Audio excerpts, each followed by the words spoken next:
যখন পূর্বজন্মে তিনি রাম ছিলেন, তিনি কি করেছিলেন? তিনি রাবণকে বধ করার জন্য, কারণ সীতা মাকে রাবণ যখন উঠিয়ে নিয়ে গিয়েছিলেন, বধ করার জন্য সে সুগ্রীবের সাথে সন্ধি প্রস্তাব করেছিলেন।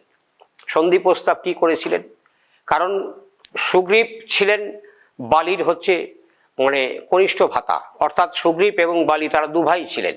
দু ভাই যখন ছিলেন, যখন তাকে রাজ্য থেকে বিতাড়িত করে দিল, কারণ মায়া অসুর নামে একটা রাক্ষস ছিল, কারণ যখন ওই সুগ্রীবকে মানে বালিকে এসে যখন খুব তাকে হুঙ্কার করছিলেন যে আমার সাথে যুদ্ধ করো, তখন বালির কাছে বালি সঙ্গে সুগ্রীবকে নিয়ে গিয়েছিলেন, কিন্তু তখন ওই যুদ্ধক্ষেত্রের যে গুহার ধার ছিল সেইখানে মানে সুগ্রীবকে মানে দ্বাররক্ষী হিসাবে রেখে গিয়েছিলেন যে তোমাকে ভেতরে যেতে হবে না, তুমি এখানে দাঁড়িয়ে পাহারা দাও, মায়া অসুর মানে রাক্ষস যেন বের হয়ে না যেতে পারে, আমি ওখানে ভেতর থেকে বধ করে আসছি।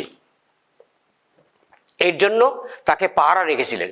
কিন্তু 1 বছর 2 বছর 5 বছর 10 বছর এরকম চলে গেছে, কিন্তু দাদা আর আসে না। দীর্ঘ বহু বছর পরে একটি বিকট আওয়াজ হয়। দীর্ঘ বহু বছর পর একটি বিকট আওয়াজ হয়। সেই বিকট আওয়াজ হওয়ার পরবর্তীতে হয়তো ভেবেছে যে আমার দাদা বালি অসুরের হাতে মৃত্যুবরণ করেছে।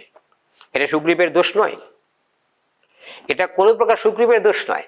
সে তখন ওই গুহার যে দ্বার আছে, যাতে ওই অসুর যেন বের হয়ে কাউকে যেন মায়া অসুর যেন বের হয়ে কারো যেন ক্ষতি না করতে পারে, তার জন্য সে গুহার যে দ্বারটা আছে, দরজা একটি পাথর দিয়ে চাপা দিয়ে বন্ধ করে আসে।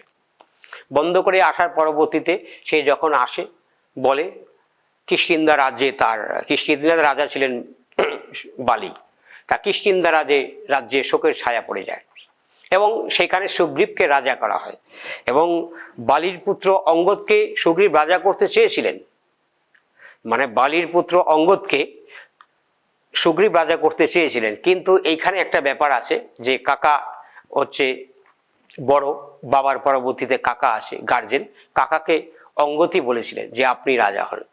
দীর্ঘ কয়েক বছর সে রাজ্য পরিচালনা করার পরে যখন ওই গুহার ধারে এসে বের হয়ে দেখে যে মুখটা বন্ধ আছে, তখন তার শক্তির দ্বারাতে সে দ্বার খুলে ফেলে।